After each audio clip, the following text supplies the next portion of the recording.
Eccoci qua, siamo ritornati nello studio con i nostri ospiti.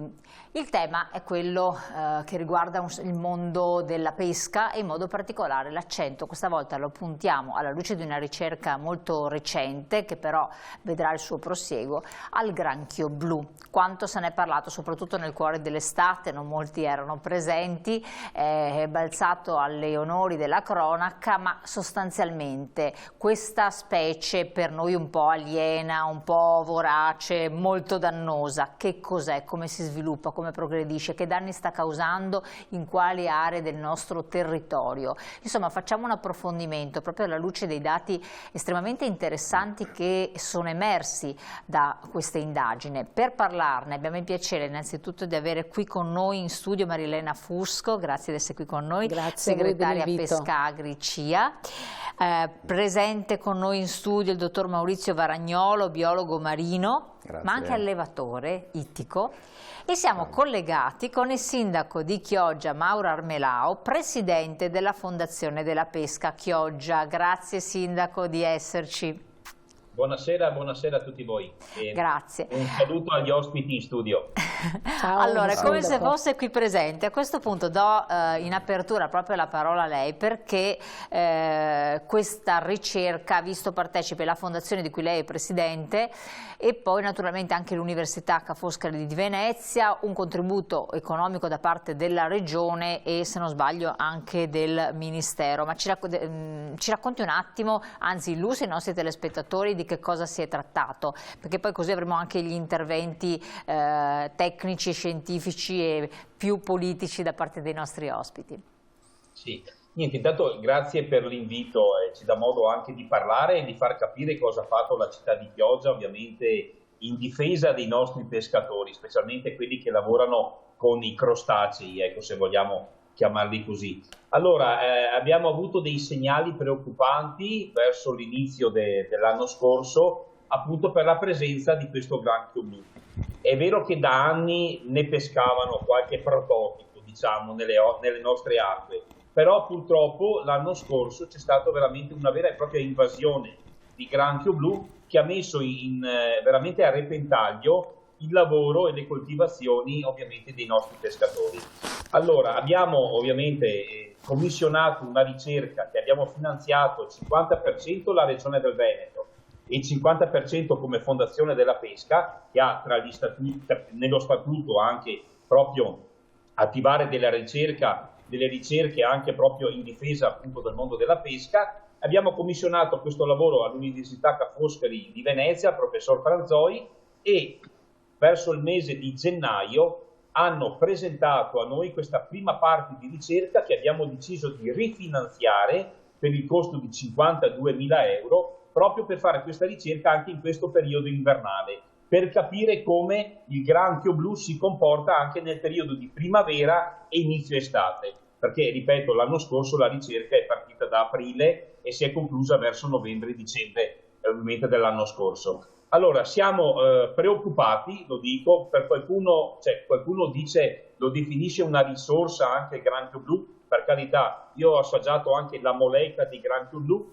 però ci tengo subito a precisare che il granchio blu non è un nostro prodotto tipico del territorio, non è una nostra specialità del territorio e lo considero a tutti gli effetti un invasore. Pensate che grazie a questo studio che è stato fatto appunto dall'Università di Venezia, con una chela rompono, diciamo, la vongola di mare, per capire, fino a una misura al massimo di 3 cm, e con l'altra chela va a portare alla bocca, diciamo, la vongola che c'è all'interno appunto di quella conchiglia. Quindi voracissimo. È voracissimo, ma quello che ci ha veramente preoccupato, e ci ha preoccupati veramente tutti, è il numero di uova che le femmine hanno. Allora hanno fermato, ovviamente hanno raccolto delle femmine con le uova, le hanno contate tutte, credetemi, un lavoro immane, c'è una media di 2 milioni di uova a femmina, però hanno pescato delle femmine che avevano 560.000 uova, probabilmente le più giovani, e sono arrivati addirittura a una femmina che aveva più di 6 milioni di uova. È vero che ovviamente non possono nascere 6 milioni di granchi blu, però capite bene che la riproduzione è velocissima. C'è un cambio di muta velocissimo, in 3 mesi cresce fino a 10 centimetri, quindi ripeto, dobbiamo capire eventualmente come fermarlo. L'unico modo per ovviamente ridurre la presenza di questo granchio è quello di pescarlo. Poi se vogliono commercializzarlo, se vogliono mangiarlo qui, se vogliono distruggerlo, per carità, creare fertilizzanti, adesso questo ovviamente non spetta a me decidere questa cosa, però fatto sta che le femmine hanno dimostrato che vanno a deporre le uova e si spostano verso il mare. Quindi in teoria, ripeto, si dovrebbero bloccare le femmine prima che escano in mare a deporre le uova. Quindi pescare le femmine sarebbe una delle cose principali da fare. Però ripeto, stiamo proseguendo con questa ricerca e i dati che arriveranno ovviamente messi per bene ordinati da parte dell'Università di Venezia, io ho già detto come presidente della Fondazione della Pesca che li metteremo a disposizione anche del Ministero, della Regione e anche del Ministero dell'Agricoltura, che ovviamente Marilena Fusco conosce bene quegli ambienti romani. Ecco, quindi metteremo a disposizione questa ricerca che credo probabilmente sia una delle prime ricerche che è stata ovviamente commissionata proprio partendo dalla nostra città di Chioggia, anche se un duro contraccolpo lo ha avuto il delta del Po. Lì veramente non sappiamo ancora adesso quale sarà l'esito ovviamente della prima invasione che ha avuto il picco di presenza del granchio blu nel mese di agosto. Questo è proprio certificati dagli studi dell'Università di Venezia. Noi ci siamo messi a disposizione, ripeto, proseguiamo con questa ricerca e poi avremo un dato generale del comportamento del granchio blu nell'intero arco dell'anno. Infatti lei parla appunto della zona del Delta, noi abbiamo dei dati di uno studio condotto da ISPRA e ARPAV nel mese di dicembre che riportano in relazione alle vongole veraci del Polesine una mortalità tra l'85 e il 99% con assenza di prodotto giovanile, quindi una vera e propria strage. Esatto, è una strage a tutti gli effetti. Infatti chi dice chi lo definisce un'opportunità, io dico che questo è un invasore che va annientato. Ecco, per tutto il rispetto che ho per gli animalisti, che sapete che io amo gli animali, però ripeto, questo sta mettendo a dura prova il nostro settore della pesca. Ecco, come viene la pesca? Dopo ce lo spiegherà bene anche il nostro dottore Varagnolo qui presente, però per quel che lei ha conoscenza nell'area di Chioggia, perché è riportato anche nella ricerca, con le nasse, vero? Esatto, hanno messo 6-7 postazioni diciamo, sulle foci del fiume Brenta, in laguna e anche in mare, praticamente vedono come si comporta appunto questo granchio. Entrano, rimangono intrappolati dentro e poi da lì vengono ovviamente pescate appunto le femmine per capire se hanno le uova. C'è tutto uno studio, sono 7-8 postazioni che sono state sparse, anche perché in laguna addirittura, pensate, che dei residenti di Calino, che è una zona diciamo dove c'è l'agricoltura del nostro territorio, mi hanno mandato dei video dei granchi blu che correvano all'interno di piccoli fossi di acqua pulita, ma di piccoli fossi che ci sono di irrigazione dei campi. Quindi vuol dire che questo sta praticamente invadendo non solo la laguna, e poi il pericolo è, al momento rimangono vicini alle foci di fiumi, è che possa arrivare anche nelle nostre spiagge, perché non solo creeranno danni alla pesca, ma creeranno anche danni perché i bambini, anche comunque gli esseri umani, hanno comunque paura di andare in spiaggia. No? Al momento non abbiamo avuto segnalazioni di questo tipo, però capite bene che il danno potrebbe essere anche doppio. Infatti lei mi ha preceduto perché io questa cosa avevo pensato, perché quando ci si mette i piedi sulla sabbia, sapere che ci sono questi granchi che hanno delle chele abbastanza temibili e forti tra l'altro, spaventano un poco, quindi mi chiedevo... Ma loro ti aggrediscono proprio, perché abbiamo fatto delle prove, li abbiamo messi anche su delle casse, e loro quando ti guardano si mettono proprio in posizione di attacco con le chele così. Cioè, quindi non è che, e poi nuotano anche, sono velocissimi. Come nuotano? Sì, hanno delle, adesso non so il biologo se mi può aiutare. Adesso diamo la parola al biologo. E la terminologia non vorrei dire, hanno una specie di pinne dietro che riescono a nuotare praticamente, non è che rimangono solo nel fondo, nuotano a tutti gli effetti e sono anche veloci. Ecco, Sindaco, ma lei diceva che per il momento il turismo non è stato coinvolto, ma perché dove si trovano questi granchi? Normalmente i granchi normali li troviamo anche sulle spiagge. Sì, ma i granchietti nostri sono pacifisti, diciamo, ecco.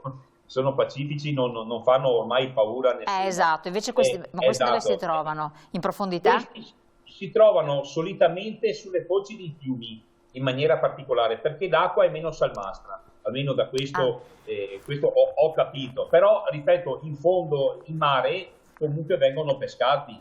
Certo. Ecco, quindi, ripeto, sono un po' dappertutto, però sembra che sulla Battigia non è che abbiamo avuto un'invasione di granchi blu sulla spiaggia, dove la gente ovviamente prende il sole e va a fare la passeggiata. No, sarebbe il panico, veramente. Allora sì, comincia a essere preoccupante la situazione. Certo. Allora, a questo punto viene da sé che lei, dottore, che tra l'altro è anche allevatore, ci racconti le caratteristiche di questo vorace predatore, un po', poi ci spiegava appunto che il sindaco si muove anche molto rapidamente, crea dei gruppi di collettività, insomma, chi è? Beh, allora, ormai come immagine lo conosciamo tutti perché lo abbiamo visto in televisione, anche in mano a un sacco di persone ormai lo vediamo conosciute. Anche nelle pescherie. Sì, a parte nelle pescherie, ma anche diciamo, c'è stata questa giusta anche pubblicità.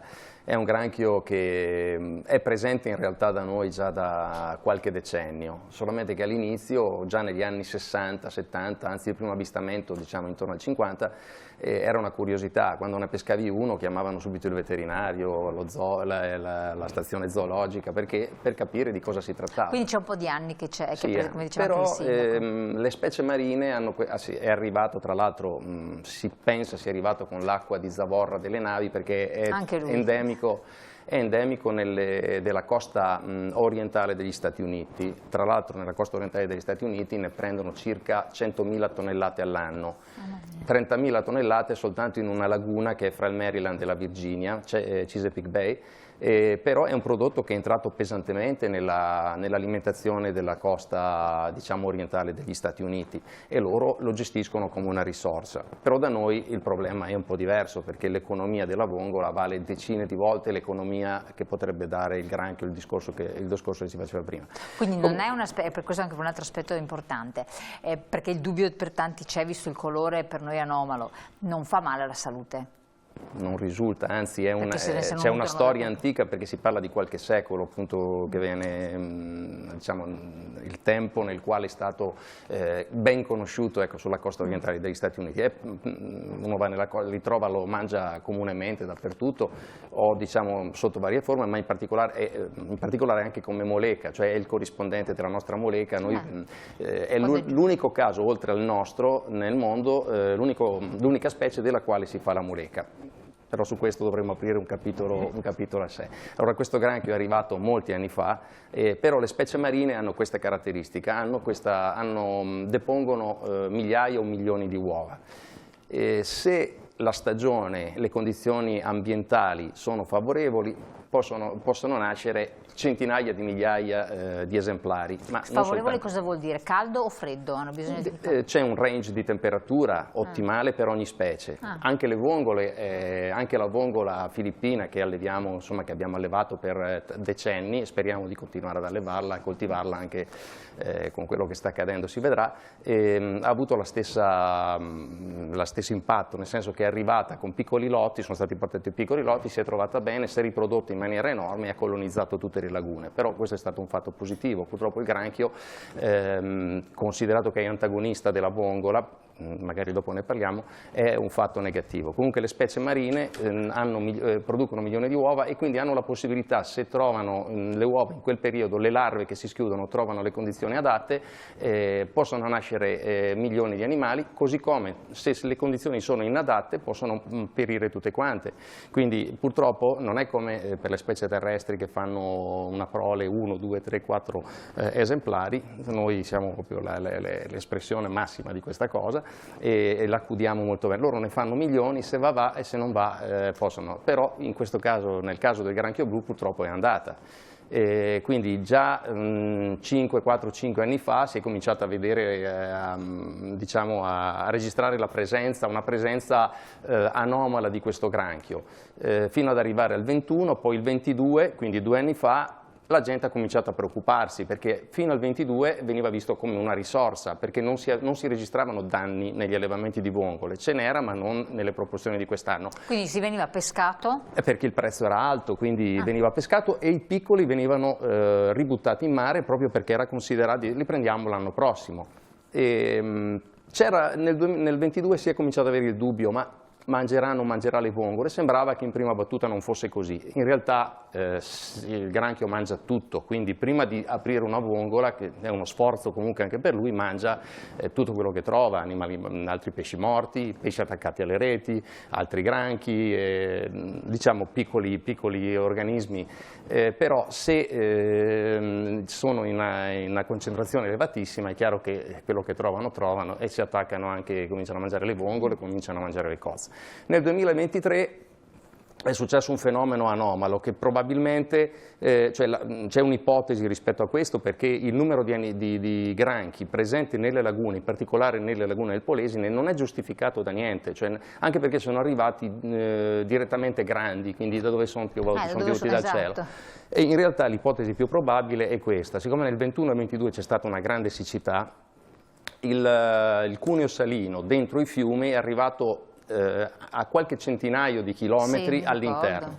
Allora questo animale vive bene, ama l'acqua salmastra, non l'acqua dolce, però arriva dove una salinità bassissima, quindi entra nei fiumi, però le femmine nella fase riproduttiva, cioè d'estate, quando hanno le uova, devono andare in mare, altrimenti non si schiudono.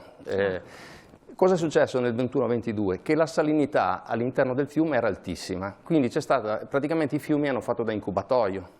Cioè le femmine non hanno avuto la necessità di andare in mare e quindi sono nati. Poi tra l'altro nel fiume non c'è la competizione delle larve come in mare, perché in mare il granchio mette le uova, si formano le larve e le larve sono attaccate da altri pesci, c'è un equilibrio, diciamo. Sì. In quel caso là è stata proprio quasi un'incubazione artificiale. Milioni di granchi spalmati nell'asta dei vari rami del Po. Venivano pescati solo dalla comunità cinese, perché loro ce l'hanno da sempre nella cultura, eccetera. Però cosa è accaduto? È accaduto che c'è stata l'alluvione in primavera nell'Emilia Romagna, è arrivata l'ondata di acqua dolce e questi granchi di punto in bianco sono stati spinti verso il mare e hanno riempito in particolare le lagune prospicienti alle, diciamo, la foce del Po. Quindi gli animali, cioè il numero di esemplari che erano presenti in laguna a questo punto, soprattutto luglio-agosto, era un numero, cioè sembrava un film dell'orrore se uno li vedeva camminare dappertutto, cioè non era giustificato, non faceva parte dell'ecosistema delle lagune, sono arrivati di colpo e quindi hanno mangiato tutto quello che hanno trovato. Se c'erano solo vongole, hanno mangiato vongole, si sono attaccati anche a quelli che sono i filari di cozze, perché si diceva prima che nuota. È un granchio che nuota, non nuota come un pesce, però nuota, riesce a nuotare. Cioè vuol dire che si sposta dal terreno, dalla sabbia, e nuota. Nuota come un pesce, lentamente, non è veloce come un pesce, però nuota e quindi è in grado di andare anche sui filari di cozze che sono sospesi. Quindi di solito si parla di specie alieutica, qua invece parliamo proprio di alieno perché ricorda un po' i film, diciamo, i film dell'orrore, cioè è un animale che cresce velocissimo, diventa grandissimo, mangia qualsiasi cosa, è aggressivo, nuota, quindi... Ecco, che grandezza può raggiungere? Ma allora, mediamente i granchi grandi che vanno al mercato sono sui 300 grammi, 200-300 grammi, però ci sono casi che arrivano anche a ridosso del chilo, quindi dei mostri, diciamo. Però mediamente se uno vede che queste grandi, diciamo, sono circa 3 etti. Quindi non vanno tanto al largo, perché hanno bisogno di questa situazione, o sì? Allora, normalmente prediligono le aree salmastre, normalmente. Le femmine, quando d'estate, tendono ad andare al mare. Infatti delle volte si vedono solo femmine con le uova. In laguna, sulle spiagge quest'estate del Polesine, qualche volta si vedono tutte queste femmine con le uova, con i rischi di cui abbiamo parlato. Però lo stanno pescando anche in piano Adriatico, con le reti a strascico, eccetera. Quindi praticamente si sta parlando di un fenomeno come le cavallette, un fenomeno che, cioè un'invasione, il termine invasione non è assolutamente appropriato, difficile da controllare soprattutto, se non facendo adesso dei ragionamenti per i sistemi di pesca. Qua lo stiamo vedendo in azione come si mangia, mangia una vongola. Si pappa la vongola. Ecco, lei dice adesso hanno attaccato anche i mitili.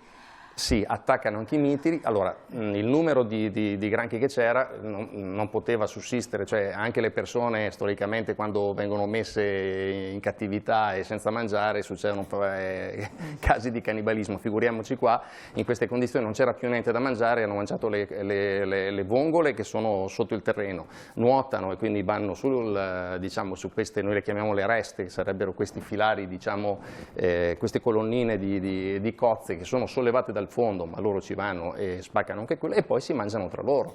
Perché a un certo sono punto, quindi cannibali? Sì, mangiano qualsiasi cosa, basta fare una prova, se ne rompe uno, si mette là, arrivano tutti quanti a mangiarlo. E anche c'è questa esperienza che è stata fatta proprio recentemente su suggerimento di un amico che è il comandante Pignalosa, di provare a lasciarli dentro una gabbia di cattura, e si è visto che in una grande gabbia di cattura ce n'erano 30, alla fine ne sono rimasti 2-3 perché si sono mangiati tra loro. Addirittura da vivi? Sì, sono voracissimi. Sono cannibili. Allora io interrompo un attimo che abbiamo una pubblicità, interessantissima sta cosa perché fa fare anche delle considerazioni, quindi non sono tanto così tranquilli.